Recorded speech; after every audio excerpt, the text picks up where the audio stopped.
Bonsoir les auditeurs d'Éco Soudanais et ce soir on va aborder un nouvel épisode de votre émission hebdomadaire Éco Soudanais sur les événements politiques qui se passent au Soudan dans la semaine. Et alors ce soir on va aborder des événements politiques qui sont très importants qui sont passés la semaine dernière en ce qui concerne depuis l'aberration du chef de la milice rebelle terroriste Hemeti en Ouganda et aussi les bombardements, les attaques des forces des milices de soutien rapide à la zone de Mstariha, zone de Trupeux de Mahamid. Alors, et la liste d'assassinats abordée est dirigée et achevée par le milicien, alors Abdurrahim Dagalo, pour assassiner Moussa Hilal, le chef historique de Trupeux de Mahamid, et aussi alors les bombardements alors, de ces milices, de ces miliciens, de ces mercenaires dans le Tchad. Alors au début, pour analyser tous ces événements politiques, il faut prendre en considération les grandes victoires qui se sont passées dans les derniers jours des forces armées, alors des armées soudanaises et les forces conjointes. Alors ces forces qui ont tellement réussi à attaquer, à démanteler alors les positions de la milice dans les zones de Kordofan et de Darfour. Alors les forces soudanaises ont réussi alors à attaquer un convoi militaire alors, qui apporte des logistiques militaires alors, pour soutenir la milice. Alors, ce convoi-là alors, porte des équipements, des choses très importantes, des drones, alors, pour que la milice reprenne leurs attaques vers les villes de Darfour et les villes de Kordofan. Donc, c'est pour cela, en trouvant qu'à cette époque, tout de suite, le conseiller du président américain Trump, le conseiller pour les affaires africaines et pour le Moyen-Orient, Mossad Boulos, a présenté un discours devant le Conseil de sécurité en demandant une trêve humanitaire, mais toujours, il faut lier des actions. Quand il y a une victoire des forces armées soudanaises, alors toujours, Mossad Boulos est apparu pour demander une trêve pour les actions humanitaires, etc. Donc, ce n'est pas logique. C'est pas logique. Pourquoi ces demandes-là n'apparaissent pas quand il y a des victoires, il n'y a pas de victoire concernant les forces soudanaises. Donc, il faut prendre en considération tout ça. Alors, deuxième chose, c'est l'aberration du chef de la milice, Hemeti, en Ouganda. Hemeti a rencontré le président Museveni, ils ont parlé, et Museveni alors, a dit qu'il a réussi le chef des forces de soutien rapide. Il ne dit pas alors le président du gouvernement de Tassis au Darfour. Non, il ne dit pas ça. Donc ici, on a une remarque très importante, c'est qu'il y a un chef d'une milice alors, qui a rencontré un président.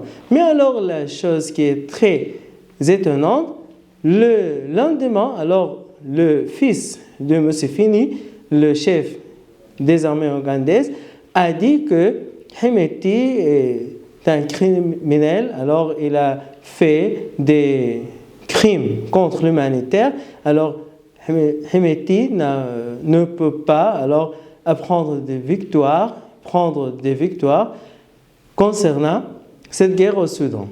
Alors, dans ce temps, la milice a tout de suite bombardé, attaqué la zone de Mstariha, zone de Moussa Hilal. Moussa Hilal est le chef du tribu de Mahamid. Mahamid est un grand tribu, alors au Darfour.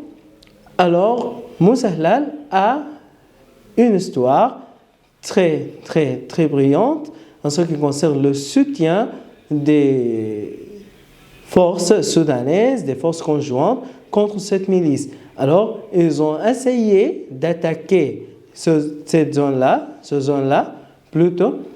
Et c'est tout ça pourquoi? Pour dire nous sommes là, alors pour faire des choix dans la région de Darfour, parce que l'assassinat de ce chef tribunal, comme Moussa Hilal, ça sera une chose très catastrophique, parce que Mohamed est un tribu qui n'est pas tout à fait facile, qui a une position dans la société darfourienne.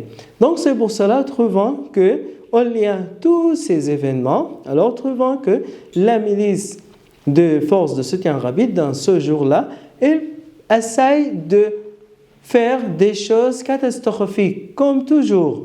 Donc c'est pas logique. Alors l'opération d'Ahmeti est dit qu'il y avait alors des mercenaires colombiens pour faire les drones. Donc, alors, ce sont des acquisitions. Et il a indiqué ces acquisitions dans son discours devant des nombres de gens en Ouganda. Donc, c'est une catastrophe politique, c'est une catastrophe militaire.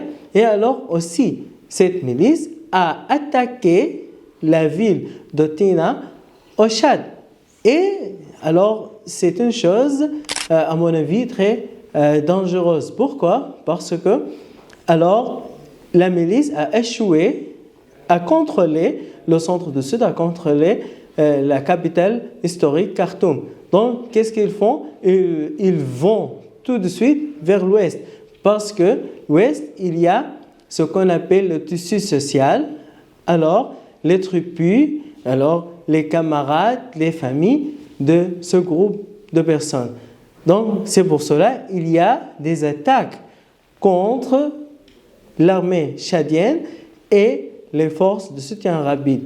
Et alors, dans le prochain jour, on va avoir des autres attaques, des autres bombardements entre ces deux types.